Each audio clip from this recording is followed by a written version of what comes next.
हे गोपाल राधे कृष्ण हे गोपाल राधे कृष्ण गोविंद गोविंद राधे गोविंद गोविंद कृष्ण गोविंद गोविंद राधे गोविंद गोविंद माधव गोविंद गोविंद हे गोपाल राधे कृष्ण गोविंद गोविंद हे नंदलाल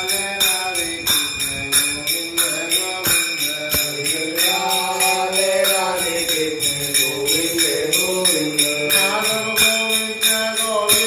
कृष्ण गोविंद गोविंद माधव गोविंद गोविंद केशव गोविंद गोविंद माधव गोविंद गोविंद केशव गोविंद गोविंद राधे गोविंद गोविंद गोपाल राधे कृष्ण गोविंद गोविंद हे गोपाल राधे कृष्ण गोविंद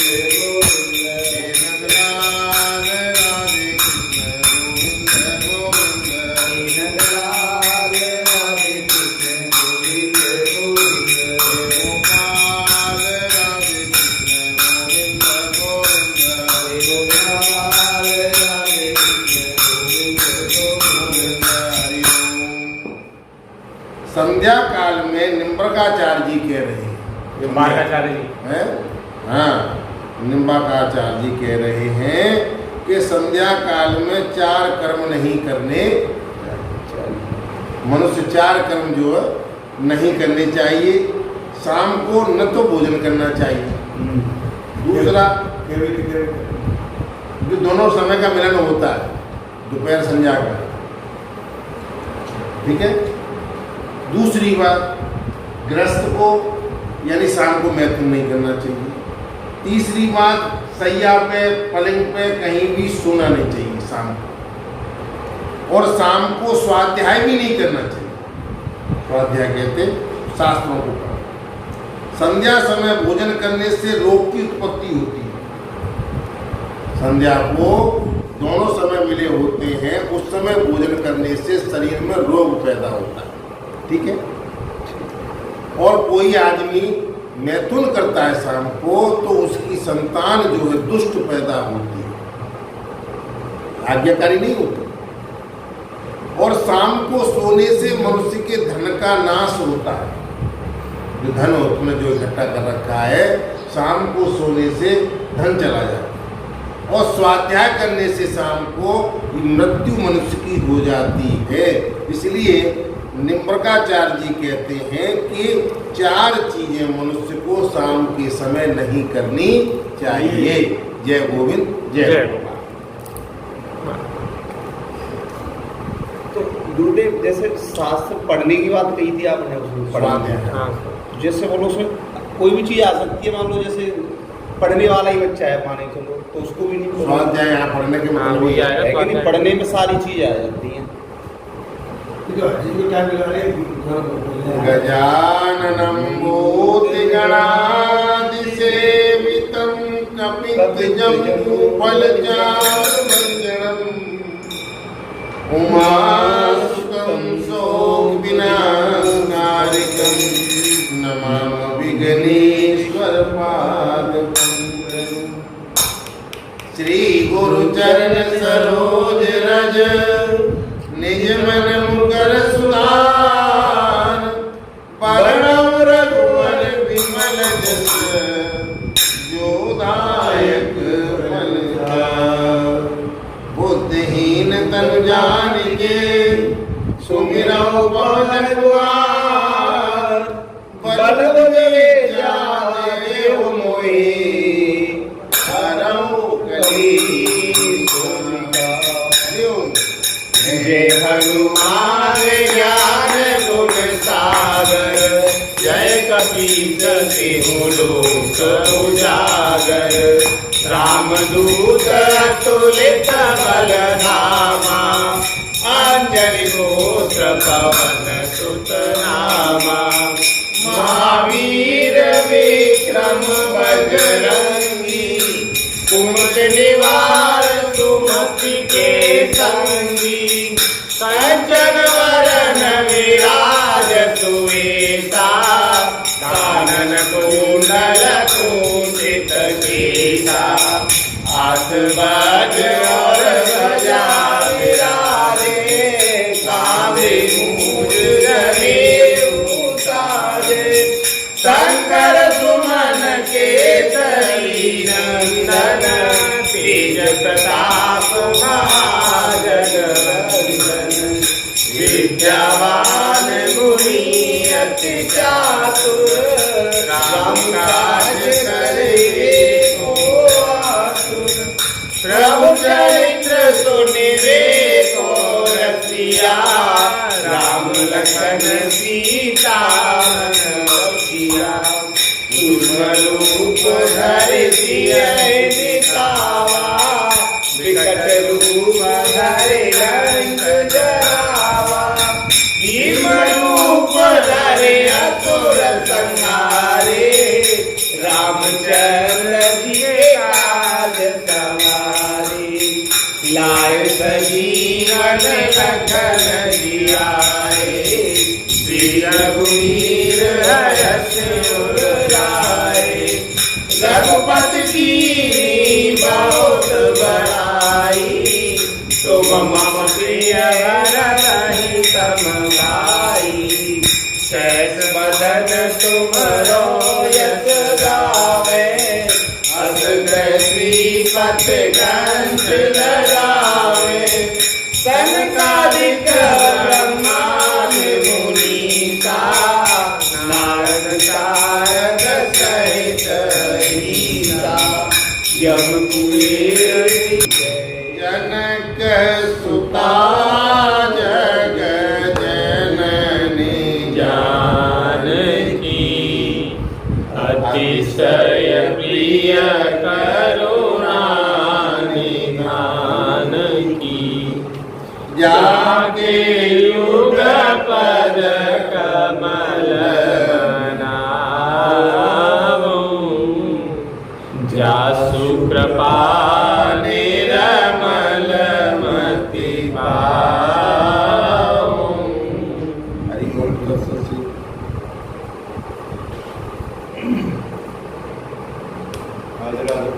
राधे राधे। तो श्री नाथ मुनि जी ने ये भी भगवान के बड़े भक्त हुए और उसी आनंद में मगन रहे, भक्ति में ही मस्त रहे।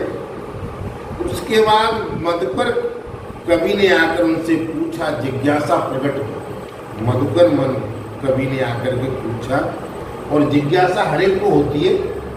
कौन सी जिज्ञासा की? 5 प्रश्न पूछे मधुकर कवि ने।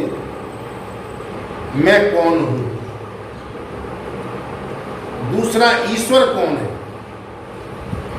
तीसरा सवाल, ईश्वर से मिलने का क्या उपाय है? ईश्वर से कैसे मिला जाए? चौथा, ईश्वर से मिलने में विरोध कौन करता है? विरोधी कौन है? ईश्वर से मिलने में कौन विरोध प्रकट करता है? और ईश्वर से मिलकर हमको क्या फल मिलता है? ईश्वर से मिलके हमको क्या फल मिलता है? ये 5 बातें जीव को जाननी चाहिए। जैसे मैंने 4 बताई, शाम के समय 4 बातें ऐसे नहीं करनी चाहिए। ऐसे ही हर मनुष्य के अंदर जिज्ञासा होती है कि भगवान को प्राप्त करने के लिए क्या मिलेगा, क्योंकि हम स्वार्थ मतलब ही हर मनुष्य स्वार्थ, सुर नर मुनि की यही रीति स्वार्थ राग करे सब कुछ। तो हर मनुष्य कहता है कि मैं कौन हूं। जब तक हमें ये पता नहीं चलेगा कि मैं कौन हूं, आगे कैसे बढ़ेंगे? ईश्वर कौन है, क्या करता है, ईश्वर से मिलने का क्या उपाय है, तरीका नहीं लोगों को पता, जानते नहीं और जानना चाहते भी नहीं। मैं कौन, ईश्वर से मिलने में विरोधी कौन, ये तो बता सकते हो विरोधी आया। ईश्वर से मिलकर हमको क्या फल मिलेगा? 5 बातें जाननी चाहिए। उपासना ग्रंथों में से अर्ध पंचक कहा गया है। षटकोपी जी ने इस प्रश्नों के उत्तर में 1000 श्लोक वाले गीत का उपदेश दिया, जो दक्षिण वैष्णव समाज में वेद तुल्य माना जाता है। षटकोप जी हमेशा श्री राधा भाव में निमग्न रहते थे। राधा तू बड़भागिनी, कौन तपस्या की, और लीन लोक तारन तरन सो तेरे आगी। वो भी राधा के नाम में ही मस्त रहे। और भगवान श्री कृष्ण के रोए से भी राधा राधा शब्द निकलता है। राधा वो ना, तो भगवान के विरह में रोते रहते थे। जिस दिन भगवान के दर्शन नहीं होते थे, विरह में रोना शुरू कर देते थे। उखल बंधन प्रसंग में 6 महीने तक मूर्छित रहे। ऐसे से भक्त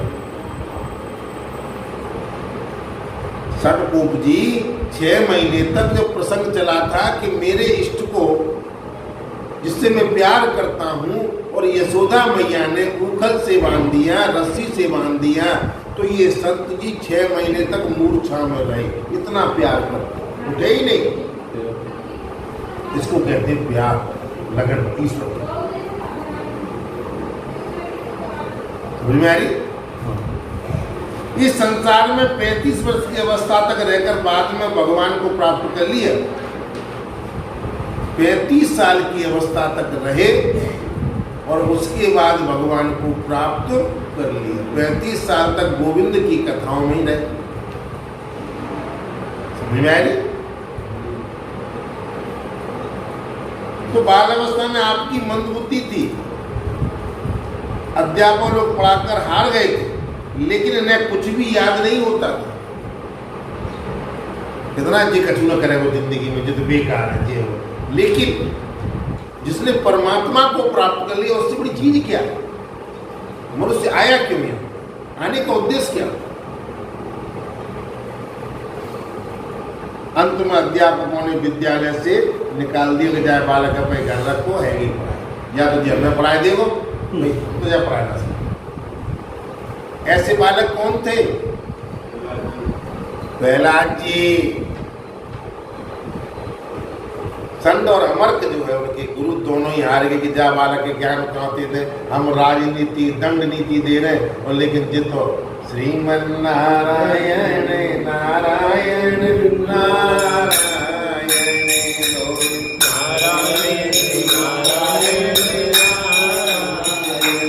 लक्ष्मी नारायण नारायण नारायण माधव नारायण नारायण नारायण श्रीमन नारायण नारायण नारायण गोविंद नारायण नारायण नारायण।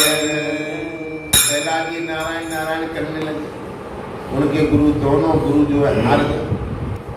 वे अत्यंत दुखी होकर लक्ष्यहीन कहीं जा रहे थे कि माँ साहब ने मने कर दी, गुरु ने मने कर दी, तू पढ़ने लायक ना है। लक्ष्यहीन यानी मेरा कोई उद्देश्य नहीं। हर आदमी को जीवन में एक उद्देश्य रखना चाहिए। मुझे भगवान को प्राप्त करना है, कि मुझे धन प्राप्त करना है, कि मुझे यश प्राप्त करना है, मुझे ये चीज, कोई ना कोई उद्देश्य होगा। और धीरे धीरे उस उद्देश्य पर बढ़ना भी चाहिए। और जो आदमी इस रास्ता को छोड़ा, उस पे गए, उस पे गए, नहीं, वो कामयाब नहीं हो पाता। तो मार्ग में कुछ माताएं कुएं में पानी भर रही थी, जा रहे थे। बोले गुरु महाराज कह रहे कि पढ़ नहीं पा गए, घर वाले कह रहे कि पढ़ो। घर से निकल दिए, रास्ते में कुएं पर औरतें पानी भर रही थी। आप वहां बैठकर एक दृश्य को देखा और ज्ञान हुआ कि करत करत अभ्यास के जड़मत होत सुजान, रसरी आवत जात से और दिल पर पड़े निशान। क्या देख रहे? कुएं पे पानी भरा जा रहा है और रस्सी जो पत्थर से रगड़ प्राप्त। अतः पुनः विद्यालय में आ गए, ज्ञान मिले। मैंने कई बार कहा है कि कहीं से भी ज्ञान मिले, उसे सार सार को गहे रहे, होता दे ले लेना चाहिए। उनको रास्ते में मिल गया। समझे? करत करत अभ्यास के जड़ में तो होत सुजान। पुणे विद्यालय में मन लगाकर अध्ययन किया कि अब तो हम पढ़ेंगे, लौट के आए। 18,000 श्लोकों का श्रीमद् भागवत महापुराण इनको कंठस्थ, 18,000 श्लोक जो है उन्हें कंठस्थ याद हो गए। एक समय मुसलमानों ने हिंदुओं के बहुत से ग्रंथ जला दिए थे। मुसलमानी शासन यहाँ पर बहुत रहा और मुसलमानों ने हमेशा ही शुरू से ही दमन की राजनीति रखी, दबा दो, धर्म परिवर्तन कर दो, इसमें लगे रहे। तो श्रीमद् भागवत की कोई भी प्रति उपलब्ध न होने से वैष्णव जगत में हाहाकार मच गया कि भागवत जी तो है नहीं, लेकिन इन संत जी को याद नहीं। 18,000 श्लोक एक एक याद था और सारी प्रतियां लिपियां जो थी, शास्त्र थे, वो मुसलमानों ने खत्म कर दिए। कलयुग की बात। तब श्री गौपन देव जी ने महापुराण को पूरा लिपिबद्ध किया। इसलिए श्री नाभाजी ने कहा है कि श्रीमद् भागवत को श्री गौप देव जी ने सार भाग की तरह उद्धार किया, उसको फिर नवनीत कर दिया, क्योंकि सारी चीजें याद थी। अब जिसको हमें कोई चीज आती है वो भले ही खत्म हो जाए, लेकिन हमें तो पता है। तो बहुत से लोग विशेष करके इस रहस्य को न जानकर श्रीमद् भागवत को वेद व्यास जी का कृत न मानकर श्री गौप देव जी की रची हुई गप की पोथी और गौप देव की कोप लीला, बहुत से लोग कहते हैं कि व्यास जी की भागवत तो मुसलमानों ने खत्म ही कर दी, क्योंकि बहुत समय तक मुसलमानों का राज्य नहीं रहा भारत। लेकिन संतों ने तो पहले ही याद कर ली थी, सुखदेव जी को सुनाई, व्यास जी ने, उन्हें कंठस्थ याद हो गई। लेकिन ये कलयुग की बात है, ऐसे से संत हुए जिन्होंने भागवत को पूरा याद कर लिया। जरा दे हम फिर बना लेंगे। नाथ मुनि बड़े अच्छे अच्छे प्रसंग आते हैं, ये किसी को पता थी, मुझे भी खुद नहीं पता था कि भागवत जी व्यास जी वाली तो खत्म हो गई। तो स्वामी यमुनाचार्य जी के पिता में थे और दक्षिण भारत के प्रसिद्ध नगर मथुरा में निवास करते। इनका भगवान में दृढ़ विश्वास, जब तक ईश्वर में हमारा विश्वास नहीं होगा, वो भी दृढ़, दृढ़ माने पक्का। सभी वेद शास्त्र पुराण के प्रकांड विद्वान थे। ये बड़े ही सिद्ध जीवन मुक्त थे, ये बात सारा संसार जानता है, सारा संसार इस बात को। पुंडरीकाक्ष जी ये महापुरुष स्वामी के पुत्र स्वामी रामानुजाचार्य के शिष्य थे और एक और संत हुए राम मिश्र जी, ये श्री नाथ मुनि जी के शिष्य थे। तो नाथ मुनि के बारे में बता रहा हूँ, उनके शिष्य थे। ये बड़े ही विद्वान थे, लेकिन दूसरों के अवगुण और अपने गुणों को देखते रहने से जिससे इनके मन को शांति नहीं मिली। हमें शांति क्यों नहीं मिलती? हम बेचैन जीवन में क्यों रहते हैं? क्योंकि दूसरों के अवगुणों को हम निकालते रहते हैं और अपने गुणों की व्याख्या अपने अवगुणों को नहीं निकालते। इसलिए हम शांति से नहीं जी सकते और न जी पाते। ऐसे बहुत से संत हुए, दूसरों के अवगुण अपने गुणों को देखते रहते थे कि मैं बहुत अच्छा हूं, सामने वाला बुरा। ऐसे लोगों को कभी शांति नहीं मिली। तब पुंडरीकाक्ष की सेवा में पहुंचे और अपनी मन की बता को निवेदन किया। बोले महाराज, मैं तुम्हारी शरण में आऊं, मैं बड़ा परेशान हूं, मुझे शांति नाम की चीज ही नहीं मिलती, क्या करूं? और सबसे बड़ा कारण क्या है कि हम सामने वाले को देखेंगे, हमारे अंदर विचार आएंगे। लेकिन अगर विचार अच्छे आते हैं तो अच्छी बात है, लेकिन हम दूसरों में हमेशा कमी निकालते रहते हैं। ये ऐसा, ये ऐसा, ये ऐसा, मैं बातें बहुत बढ़िया हूँ, मैं बातें लाख गुना अच्छी हूँ, लेकिन अपनी कमियों को कभी उजागर नहीं की। तब पुंडरीकाक्ष जी की सेवा में पहुंचे और अपने मन की बता को निवेदन किया। महाराज, सब बातें पूजा पाठ करता हूँ, भजन कीर्तन करता हूँ, लेकिन मुझ में एक कमी है। बहुत से लोग अपनी कमी को बताते भी नहीं, दुखी रहते हैं, क्या करूँ, कहूँ कि नहीं कहूँ, क्योंकि वो पेट के गंदे होते। ना कर देना, नहीं मैं ठीक हूँ, पूरी हंसी दिखाई देगी। क्यों? मनता गलती की भरी पड़ी, कैसे कह दें, घंटरिया हल रही है, मन में लग रही है पूजो पाकोजो जिंजो, तो क्या रखा है जी। पुंडरीकाक्षी ने कहा कि तुम मेरी बात को स्वीकार करो, मैं तुम्हें मन की शांति का उपाय बताता हूं, तुम्हारे मन में शांति कैसे हो। संतों की वाणी है, हर आदमी शांति के लिए क्या क्या उपाय कर रहा है।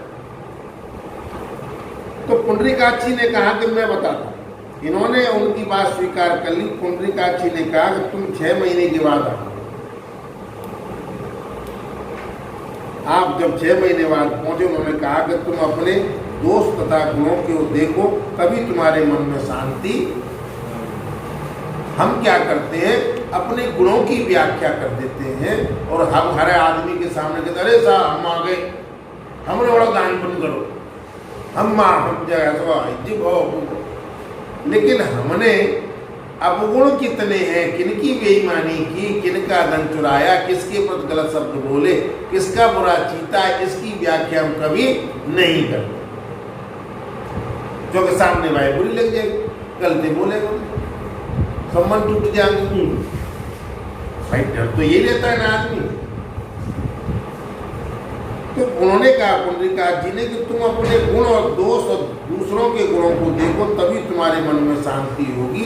लेकिन जब तुम दूसरों में गुण देखना शुरू कर दोगे, हम क्या देखते, अवगुण, और जिस समय दूसरों में गुण देखना शुरू कर दोगे, उसी समय तुम्हें शांति मिलना शुरू हो जाए।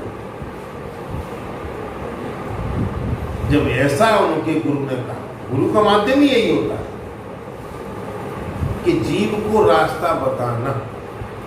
वो तो कहते हर आदमी कहते है मैं तुम्हें अच्छा जीवन चाहूँ जानतू, लेकिन बिना गुरु के ज्ञान ठहर भी नहीं सकता और आगे बढ़ भी नहीं सकता। उसी दिन से राम मिश्र जी का जीवन बदल गया। इनके गुरु कौन थे, पुंडरीकाक्ष। उसके पश्चात उन्हें परमात्मा का अनुभव, साक्षात्कार और अन्य आनंद मिलना शुरू, और अब तक अशांति में ही रहे। तो जिन ढूंढा तिन पाइया गहरे पानी, जब तक अपने हृदय के अंदर झांक के नहीं देखोगे कि मुझ में कमी कितनी है। हम क्या करते हो, अपनी खूबियों, 10 रुपया दान दे, 10 जगह गाय दो, अरे साहब पंडित जी बड़े काम। लेकिन पंडित जी में अवगुण कितने हैं, वो पंडित जी ने कभी कहे नहीं, कहे कोई तो बकाय दे। तो श्री यमुनाचार्य जी श्री नाथ मुनि जी के पुत्र, श्री ईश्वर मुनि जी के पुत्र स्वामी यमुनाचार्य जी हुए। उनका प्रादुर्भाव 1010 में मथुरा में हुआ। ये भगवान के सिंहासन के अवतार कहे जाते हैं। यमुनाचार्य जी भगवान के सिंहासन के अवतार कहे जाते हैं। अल्प समय में ही आपके अंदर अद्भुत अलौकिक विद्वता उठवाती। अल्प समय, उन दिनों राजा पांडव के यहाँ कोलाहल नाम का महापंडित रहता था। पांडे के यहाँ कोलाहल नाम का महापंडित रहता था। उसे अपनी विद्वता पर बड़ा अहंकार था कि मैं बहुत बड़ा विद्वान। इस कारण अनेक पंडितों की पराजित करके राजा को प्रसन्न रखता था। कोई भी पंडित आता था तो शास्त्रार्थ हुए और शास्त्रार्थ में उसको हरा देता था। तो राजा खुश होकर अरे पंडित जी हमारे पास जो कहाँ है, बड़े कीमती, इनके आगे अच्छे अच्छे लोग पानी रखते हैं। राजा को भी शास्त्रार्थ सुनने का व्यसन हो गया था। राजा को भी लत पड़ गई थी शास्त्रों को सुनने की और प्रतिद्वंदता की। उसी समय यमुनाचार्य जी विद्वता प्रसिद्ध हो चुकी थी, इसलिए राजा ने उन्हें भी शास्त्रार्थ के लिए आदर पूर्वक आमंत्रित करके पालकी भेजकर उन्हें दरबार में। जैसे ही देखा कि यमुनाचार्य जी का भी नाम जो शास्त्रार्थ में बहुत ऊंचा हो गया है, तो राजा के मन में भी, क्योंकि मेरे यहाँ जो पंडित जी बैठे हुए हैं ये बड़े विद्वान है, कोई भी आता है हार के चला जाता है, चलो ठीक है यमुना दास जी को बुलाओ और उनसे जो है शास्त्रार्थ करवाएंगे। पालकी भेजी गई, उनको बुलाया गया। इसके आने पर रानी ने राजा से कहा कि यमुनाचार्य जी आपकी कोलाहल पंडित को पारित कर देंगे। रानी कहने लगी महाराज बुला तो रहे हो, लेकिन इन राजा को, इन पंडित जी को, वो पंडित जी यमुनादास जी जो है खैर कर देंगे, क्योंकि इनका तेज स्पष्ट दिखाई पड़ रहा है। तेज अलग झलकता है, विद्युता अलग झलकती है। विद्वान कौन है उसका अलग ही चेहरा दिखाई देता है। राजा और रानी में होड़ लग गई। बोले ठीक है रानी जी, मैंने मेरे सामने इतने लोग विद्वान आए और आज तक पंडित जी को शास्त्रार्थ में हरा नहीं सके, और तुम कह रही हो तो ठीक है। अगर स्वामी जी जीत गए तो आपका आधा राज्य देना पड़ेगा। रानी जी बोली कि यमुनादास जी जो आ रहे हैं, अगर शास्त्रार्थ में वो जीत गए तो आपको आधा राज्य देना पड़ेगा, अन्यथा मैं आपकी रानी न होकर दासी बनकर सेवा करूंगी। अगर तुम्हारे पंडित जी जीत गए तो मैं तुम्हारी रानी नहीं, फिर दासी बन करके तुम्हारी सेवा। बहुत लंबा, यानी जीवन का सारा खेल ही दाव पे लगा। शास्त्रार्थ में अहंकारी कोलाहल पंडित ने स्वामी जी से कहा कि आप जो कहोगे उसका मैं खंडन कर दूं। स्वामी जी से बोले महाराज जो तुम प्रश्न करोगे मैं उसका जवाब दूंगा, क्योंकि धीरे धीरे जो आदमी है उसकी तारीफ करते रहो, कोई भी हो, बच्चा हो या कोई भी, उसे अहंकार हो जाता। मेरा बाप बोलते कभी कहते ना हो, चाहे कहता ढल लूँ उठा लूँ, तो फिर वो धीरे धीरे बिगड़ जाएगा। इसलिए समय समय पे टटोलना बहुत जरूरी है। अपने अंदर अहंकार पैदा हो गया, इसका भी अध्ययन करना चाहिए कि मुझ में कौन सी चीज में अहंकार हो गया। हम क्या करते हैं कि अपने अवगुणों को छुपा के रखते हैं। मैंने बढ़िया सी बात कौन थी, वो सब 4 जगह गीत गाए हुआ हूँ, शुरू कर देंगे, सुनेगा। यमुनादास जी ने 3 बातें कही। तुम्हारी माता काक बंध्या है, जिसकी एक ही संतान होकर फिर कोई संतान न हो उसे काक बंध्या कहते। काक बंध्या का मतलब जिसकी एक ही संतान हुई और दूसरी न हो। राजा पांडव बड़े ही नीत निपुण धर्म के हैं। रानी जी बड़ी ही पवित्रता और साधु स्वभाव वाली है। बात सत्य होने के कारण कोलाहल पंडित जी खंडन नहीं कर सका और हार कर मौन, हार करके उसका जवाब नहीं बना, मौन हो गया। रानी ने स्वामी जी को विजयी कहा, आलमबदार कहा, विजयी कहा। आगे चलकर ये आलमबदार ही कहे जाने लगे और इनके द्वारा रचित स्रोत रत्न आलमदार स्रोत नाम से प्रसिद्ध हुआ। इसका अर्थ है अपराध सहस्र भाजनम पतितम भीम भवान गोदरे अगितम शरणागतम हरे कृपया केवल महात्म सात स्वरूप। हे नाथ, हजारों अपराधों के पात्र भयानक भव समुद्र में डूबते हुए उपाय शरण में आए हुए मुझे दीन जानकर केवल अपनी दया से मेरे अपराध को क्षमा कर मुझे अपना बनाइए, अपना निज दास कीजिए। मेरी जो गलती है उसे दूर कर दीजिए और मुझे अपना दास बना लीजिए। कौन कह रहा है? यमुनादास जी से वो कह रहे हैं कोलाहल पंडित जी, क्योंकि हर राजा ने आधा राज्य दिया रानी को, क्योंकि सब हार एवं राज्य सुख भोग में जीवन के 35 साल व्यतीत किए। इसके पितामह ने अपने प्रिय शिष्य राम मिश्र से कहा कि कई राज्य सुख में समस्त अमूल्य समय न बिता दे। राम मिश्र जी कहने लगे कि हमाओ चीला क्यों राज्य पाए के और कहूँ जा में रमण न जा, क्योंकि हमारा उद्देश्य है, हम आए किस लिए हैं। 35 साल तक तुमने आनंद ले लिए, बहुत है, इसलिए तुम ध्यान रखना। पितामह श्री नाथ मुनि के दयावसन के बाद श्री रंगनाथ भगवान के दर्शन मात्र से इन्हें तीव्रतम वैराग्य हो गया। रंगनाथ जी के मंदिर में भेज दिया कि जाओ दर्शन करके आओ, और जैसे ही दर्शन करने गए वहीं से वैराग्य हो गया। तब दैन्य भाव में रहकर खूब भक्ति का प्रचार किया। शेष अवतार स्वामी रामानुजाचार्य जी ने आपको अपना परम गुरु बनाया। ऐसे ऐसे लोग हैं। ऐसे हुए रामानुजाचार्य जी। सहस आस्य उपदेश कर जगत उदाहरण जतन कियो, गोपुर हव्यारण उच्च स्वर मंत्र उच्चार्यो, सुते नर परे जाग पहतर श्रवण धार्यो, तितने गुरुदेव पदत वै न्यारी न्यारी, पुरतारक शिष्य प्रथम भक्त बपु मंगलकारी, कृपण पाल करुणा समुद्र रामानुज सम नहीं बियो, सहस्यास उपदेश कर जगत उदाहरण जतन कियो। श्री रामानुजाचार्य, इनकी ये भी भगवान के बड़े भक्तों में से शेष मुख अवतार वाले भगवान के रामानुजाचार्य जी ने भक्ति पद का उपदेश देकर ये शेष अवतार रामानुजाचार्य जी ने भक्ति का उपदेश देकर संसार से उद्धार का महान प्रयत्न किया। और ये संत लोग यहाँ जन्म लेके आए और ये भक्ति में लोगों को लगाने लगे कि हे जीव, तेरा उद्धार जब भी हो सकता है तू भगवान के रास्ते पर चल। गुरुदेव ने मंत्र देकर जिसे चुप रखने के लिए कहा, उस रामानुजाचार्य जी ने मंदिर द्वार के ऊंचे भाग पर चढ़कर उच्च स्वर से उच्चारण किया।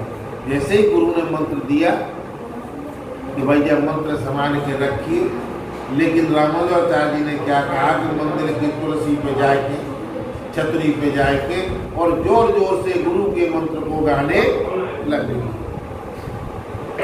क्यों गाने लगे कि सभी लोग सुन लें कि मुझ पर ये खजाना है, मेरे गुरु ने ये मंत्र दिया है। जोर जोर से मध्य ध्वनि को सुनकर सोए हुए लोग जग पड़े। मंत्र की ध्वनि को सुना तो जो सोए हुए थे वो भी जग गए और 72 भक्तों ने उन्हें सुनकर हृदय में धारण,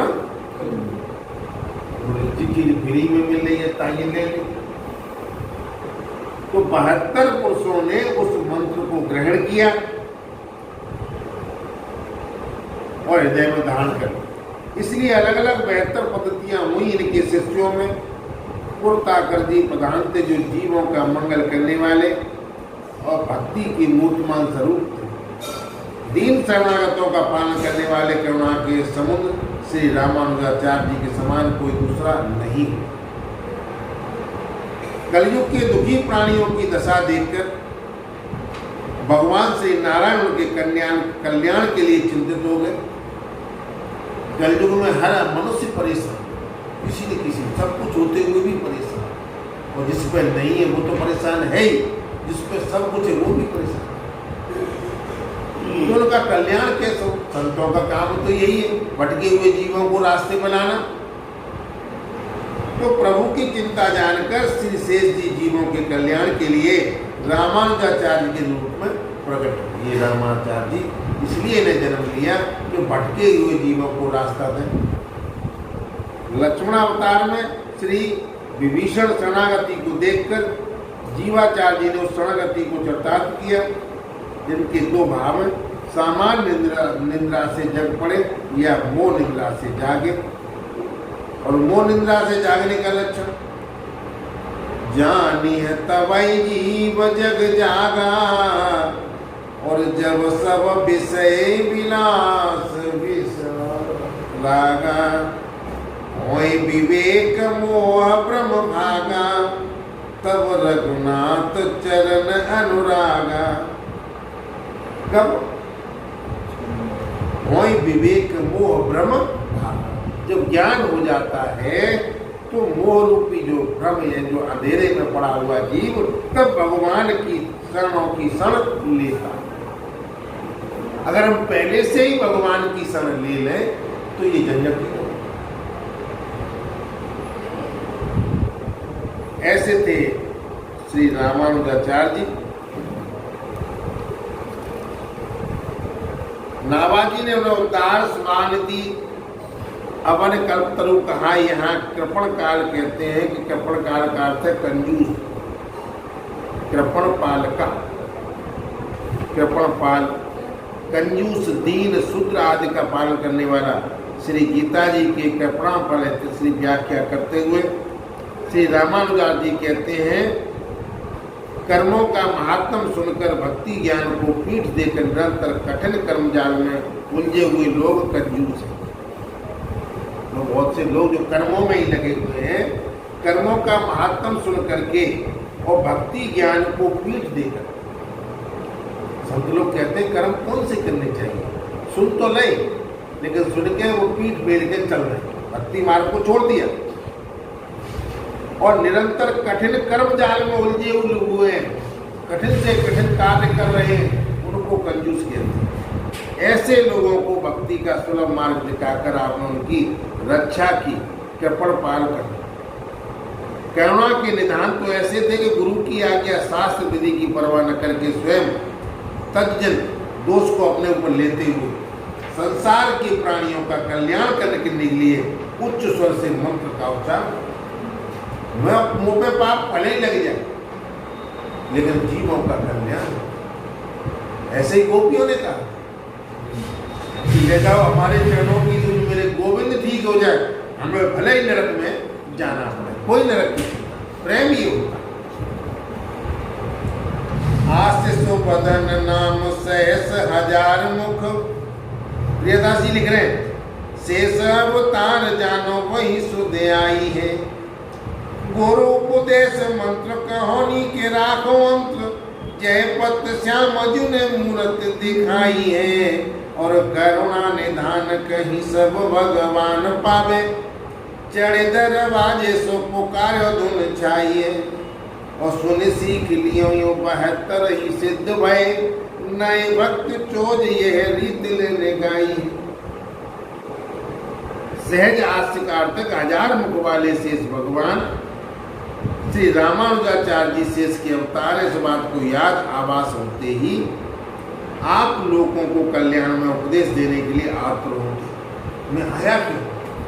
मैंने अगर जीवन में 5 या 10 लोगों का उद्धार नहीं किया तो मेरा इस संसार में आना बेकार।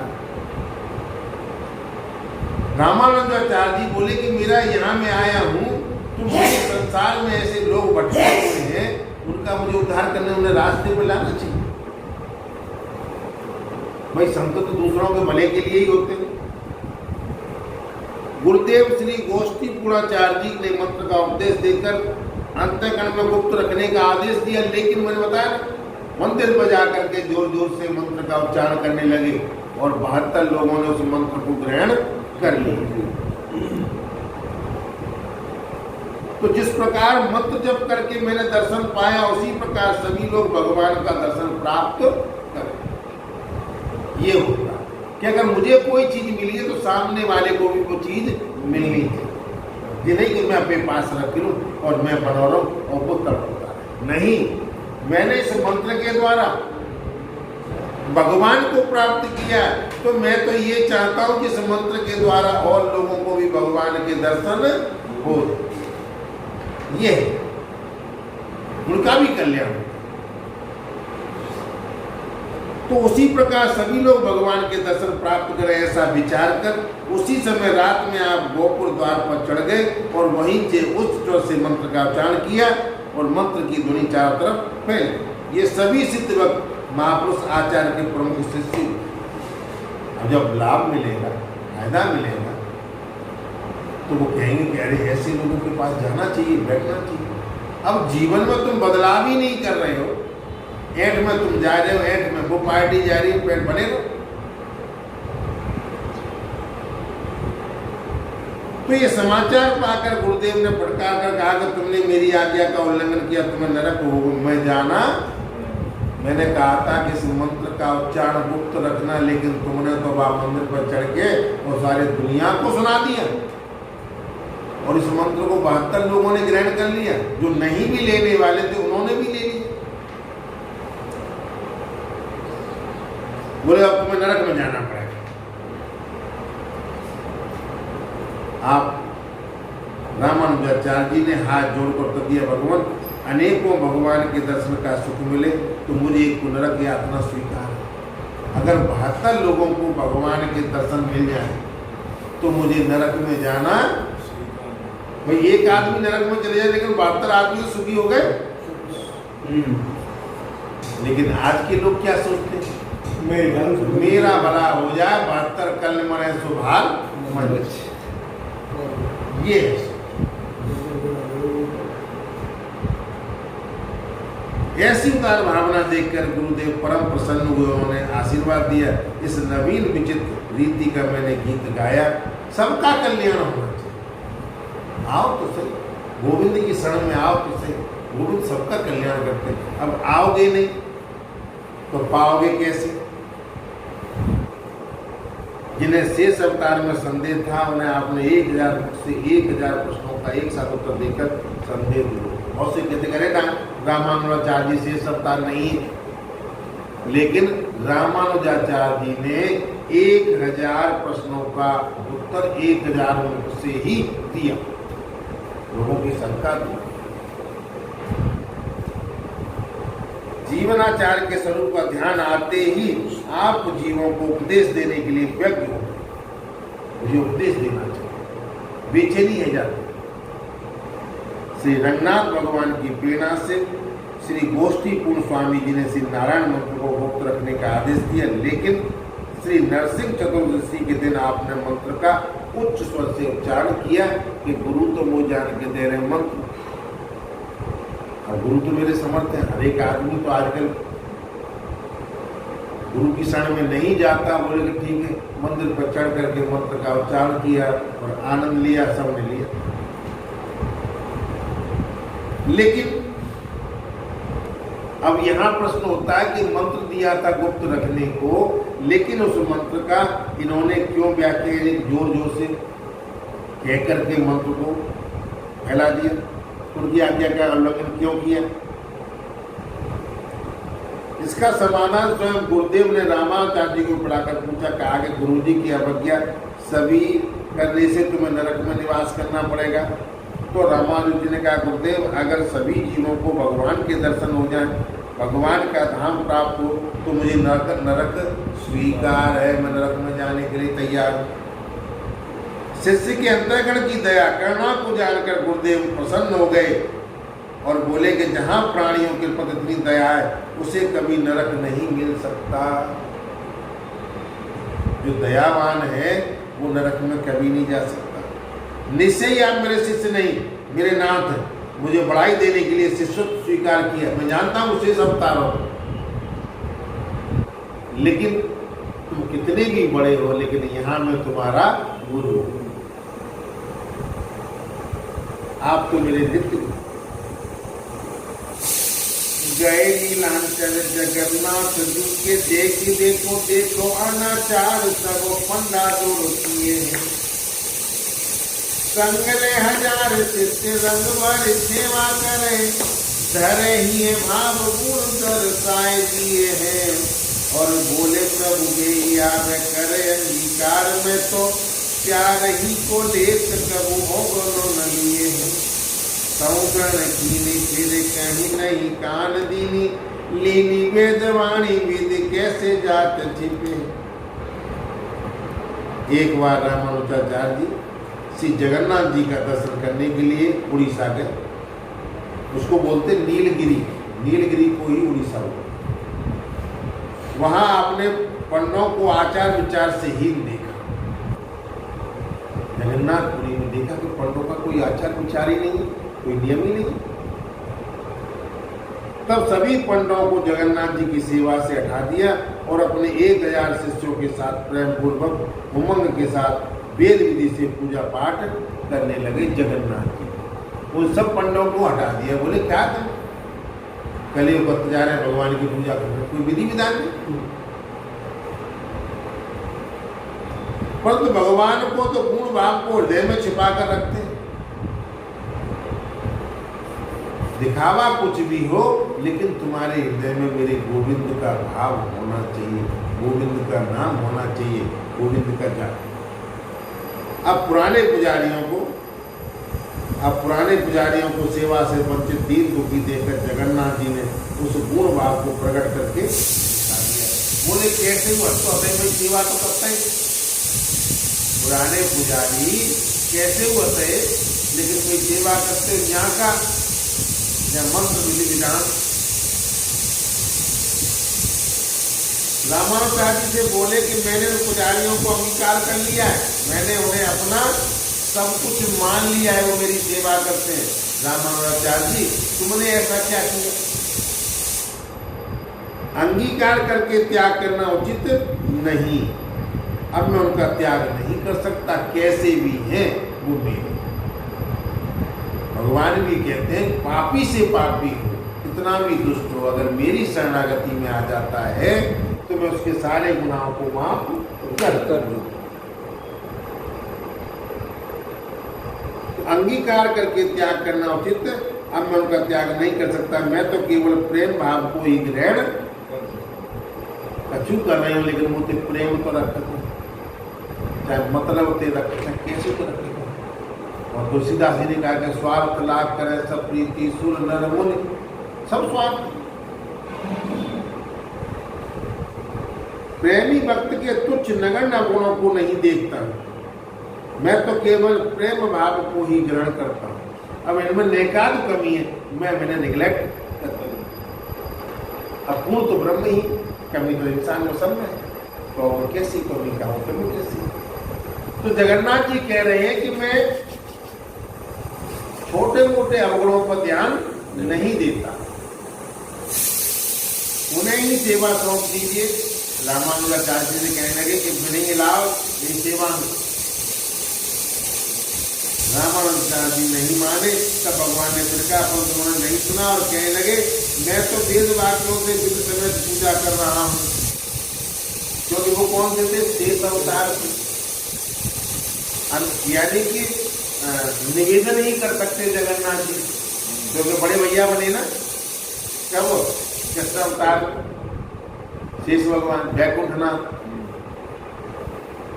बोले कि मैं वेद विधि से तुम्हारी पूजा करा रहा हूँ, उसे कैसे त्याग सकता हूँ? और भगवान क्या करें जगन्नाथ जी कि भाई जैसे अतः तैसे में लगाए दो, मोह बनते मोहब्बत। तो पुरी के राजा ने पुजारियों के भ्रष्टाचार की और वेद धर्म की बात समझाकर पंडा पुजारियों को मंदिर से हटवा दिया था। जगन्नाथपुरी की बात। रहत न प्रभु चित्त चूक किए की, करत सुरत सोवा रहिए की, कहत न साय हम ही अनेकी, और रिजत राम जान जन जी की। बोले प्रभु को आप पंडा पुजारी मंदिर से हटा दिए, जाने पर बहुत दुखी हो गए। मंदिर के पीछे बैठकर रोज से क्षमा मांगते, करेगा जय के गुजारो हैरो मंदिर, भगवान के दर्शनों कर लेते। अब भगवान के दर्शनों गए और गुजारों को दोनों ही तरफ मारे गए। भगवान से नहीं रहा गया। उन्होंने रामानुजाचार्य से कहा मुझे उन्हीं की सेवा पसंद है। कैसे कहूं? मैं पहले भी कह चुका हूं। वे हमारे सामने ताली बजा कर नाचते हैं यार, किंतु धर्म विरुद्ध सूत व्रत आचरण का स्वामी जी ने भगवान की बात स्वीकार नहीं की। बोले जी तरीका कर। बोले भगवान कह रहे कि मुझे बड़ा आनंद आओ जब ताली बजा बजा के मेरे सामने नाचते हैं, लेकिन शूद्र व्रत जैसे शूद्रों के आचरण होते ऐसे आचरण करते हैं। लेकिन भगवान कह रहे मुझे भाई में आनंद आया रहो और तुमने भी निकाल दे। तब पुनः भगवान ने कहा, भगवान जिसे अंगीकार कर लेते वो सब प्रकार से हीन होकर भी सर्वश्रेष्ठ हो जाता है। तुम अवगुण क्यों देख रहे हो? अगर उसके जीवन में एक दो अवगुण है तो उसको तो ध्यान का, लेकिन उनके गुण भी तो देखो कि मुझे प्रसन्न करने के लिए नाच नाच के मेरा मन बहला है, मुझे खुशी दी। अब तुम तो वेद मंत्र में लग गए। हर समय वेद मंत्रों से भी तो काम नहीं होता। गृहस्थी में हंसना भी होना चाहिए, हंसाना भी होना चाहिए, सारी चीजें होनी चाहिए। जाको हर हर कर अंग करो। तो भगवान कहते हैं कि जिसे मैं अपना लेता हूं वो कितना भी हीन क्यों नहीं हो वो मेरा हो जाता है। ऐसे ऐसे भगवान के भक्त हुए। सूरदास जी कहते हैं कि जाको हर अंगीकार करे ताके कोट विघ्न हर हर के अभय प्रताप दियो। दुर्वासा अम्बरीश सताए सो हर शरण गए। दुर्वासा जी ने कोई कसर नहीं छोड़ी अम्बरीश के संग, लेकिन फिर भी अम्बरीश ने दुर्वासा जी से कोई भी बैर नहीं निकाला। पता कब की बात है? जब एकादशी का व्रत रहे थे राजा अम्बरीश, द्वादशी को जल ही पीने वाले थे क्योंकि द्वादशी निकली जा रही थी। लेकिन इतने में दुर्वासा ऋषि आएंगे, बोले ब्राह्मण दरवाजे पे आया तो उसको भोजन करा दे। लेकिन बोले मैं अभी नदी में जा रहा हूँ, स्नान करके आता हूँ। इतने में उन्होंने राजा अम्बरीश ने ब्राह्मणों की अनुमति से थोड़ा सा जल अर्पण कर लिया। दुर्वासा जी ने मन के द्वारा, ज्ञान के द्वारा उसको जान लिया। बोले अरे राजन तू क्या ब्राह्मण को बिना जमाए तूने भोजन कर लिया? तमाम मनाप शनाप कहने लगे, लेकिन अम्बरीश ने कोई भी जवाब नहीं दिया। बोले महाराज मैंने ब्राह्मणों से अनुमति लेकर के ही सारा कार्य किया। लेकिन दुर्वासा जी नहीं माने। बहुत से लोग अहंकारी होते, अरे तेने हमें पूछे जी कैसे काम कर लो।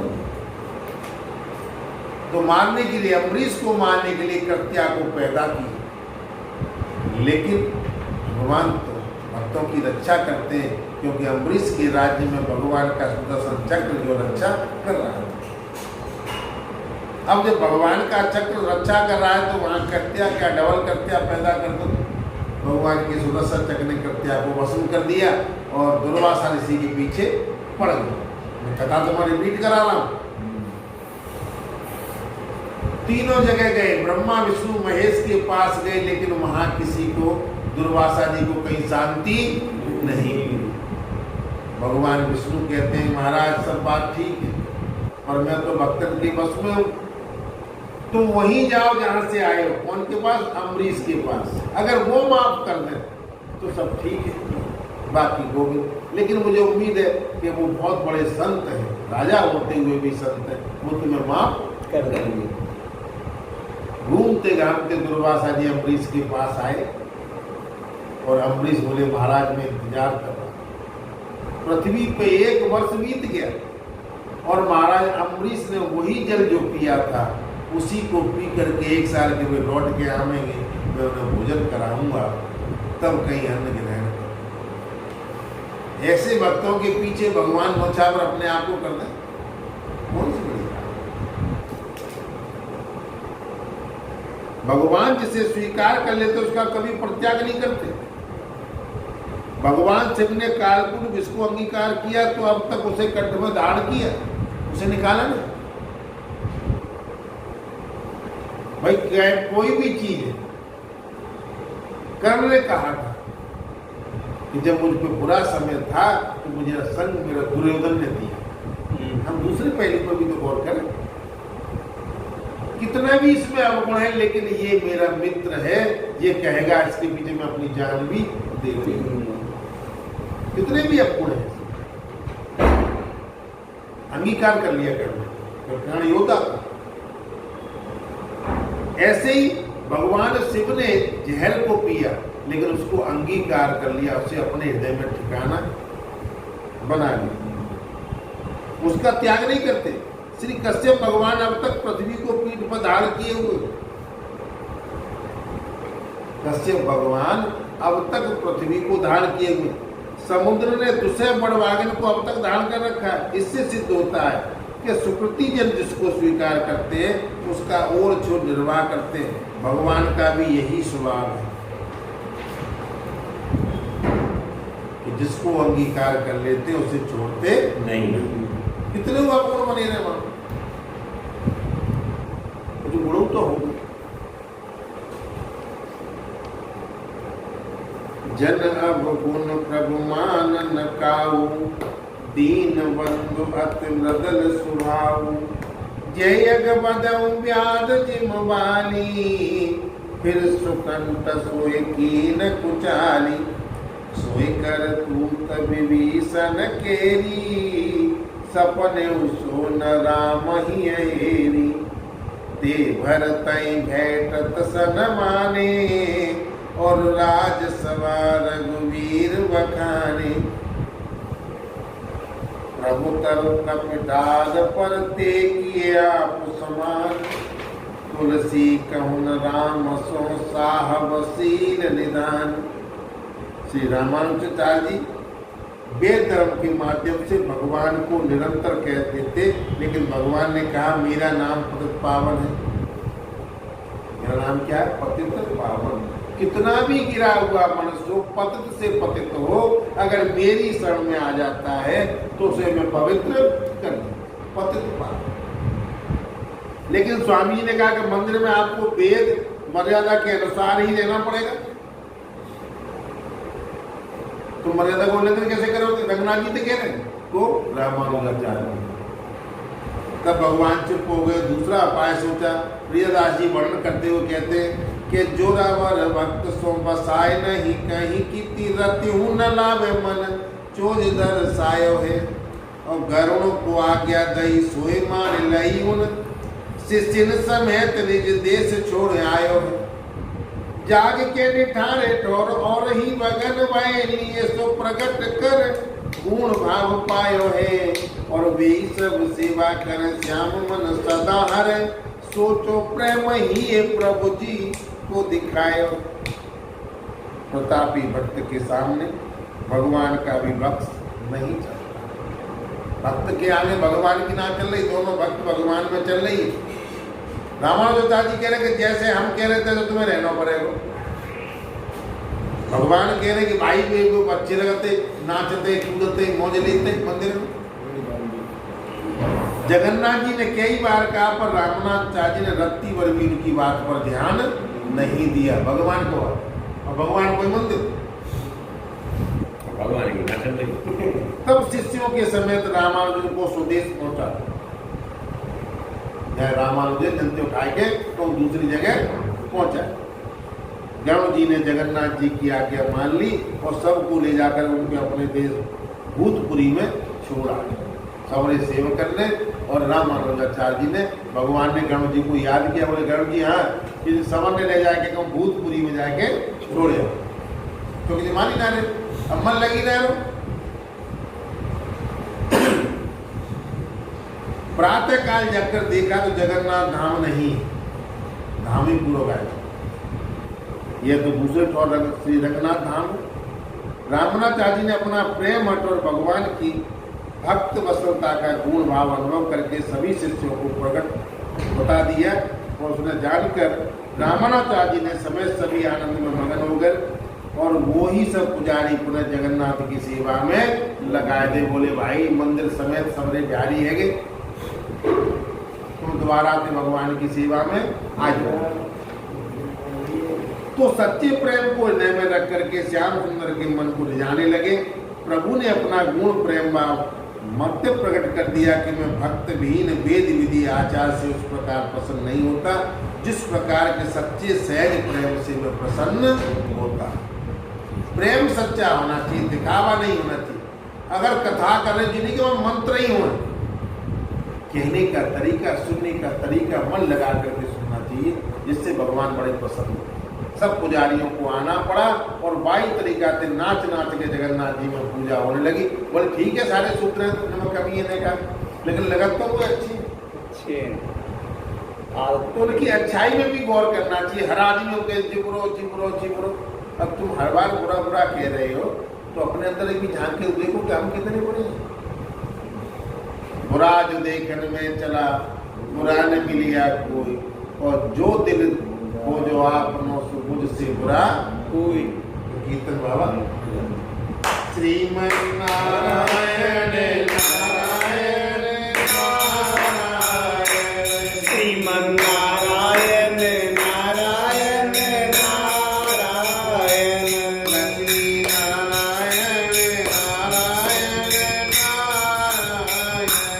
लक्ष्मी नारायण नारायण नारायण लक्ष्मी नारायण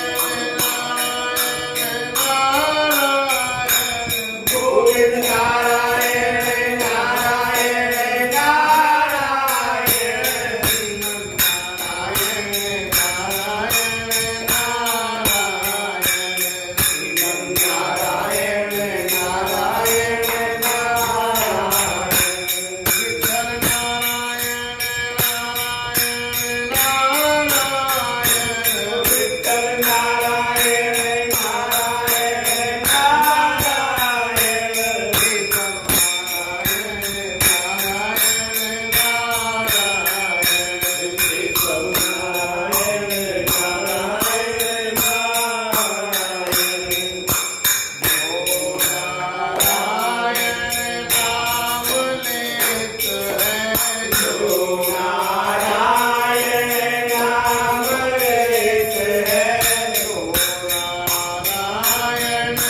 तूने रही निरंतर हमारे नाम उच्चारायण श्रीमद्नारायण नारायण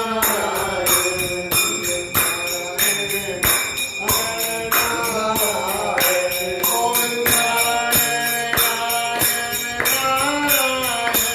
गोविंद नारायण नारायण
ये रामानुजाचार्य जी जो थे ये बहुत बलवान थे, क्योंकि लक्ष्मण जी थे शेष अवतार, लेकिन लक्ष्मण के अवतार में जबरदस्ती नहीं कर पाए। तो भगवान को माने में कि राम की न चाहे सो होई, राम कीन चाहे सो होई, करे अन्यथा अस नहीं होई।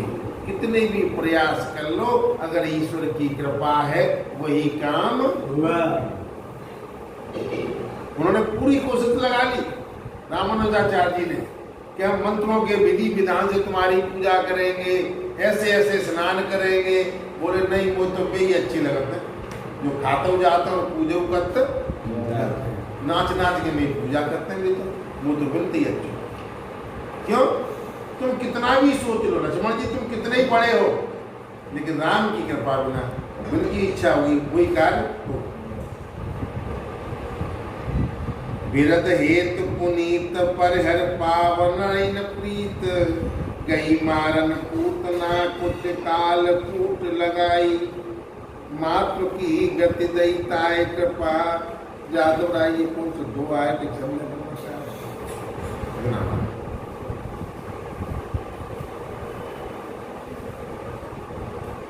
तो भगवान कहते हैं कि मैंने गोपियां जो इतनी तरीके से रहती थी, बड़े नियम से कात्यायनी की पूजा करती थी, महीनों व्रत रखा, सर्दी में गंगा जमुना में स्नान, लेकिन मेरी इच्छा नहीं थी तो मैंने उनको भक्ति प्रदान नहीं की। और जब मैंने उनको अपना बनाया तो सब कुछ उनका आवरण जो भी था, ज्ञान था, मूर्खता, सब उतार करके फेंक दिया कि अब मेरे पास आ लो। अगर मेरे पास ही आना चाहते हो तो छल छंद जितने भी अवगुण सबको छोड़ करके जो भी अज्ञान का पर्दा उसे भी उतार दो, क्योंकि सब कुछ मेरा ही है, सब कुछ मेरा ही है। और मेरे सामने आने पर तू झिझक क्यों रहा? मैंने ही बनाया, जीव को संसार में मैं ही लाया, मैंने ही भेजा और मेरी कलाकृति, और मैं जीव को संसार में भेज करके माया के द्वारा देख रहा हूँ कैसे नाचता ही। सबको पता खाली जाना खाली आता है, लेकिन फिर भी जीव ऐसे नाच रहा है। तो दक्षिण भारत के द्रविड़ देश में मद्रास से 3.5 योजन दूर नेस्त कोण में स्थित महाभूतपुरी नाम के में यनिष्ठ श्री केशवादार थे। भूतपुरी में भेजा था ना उनको।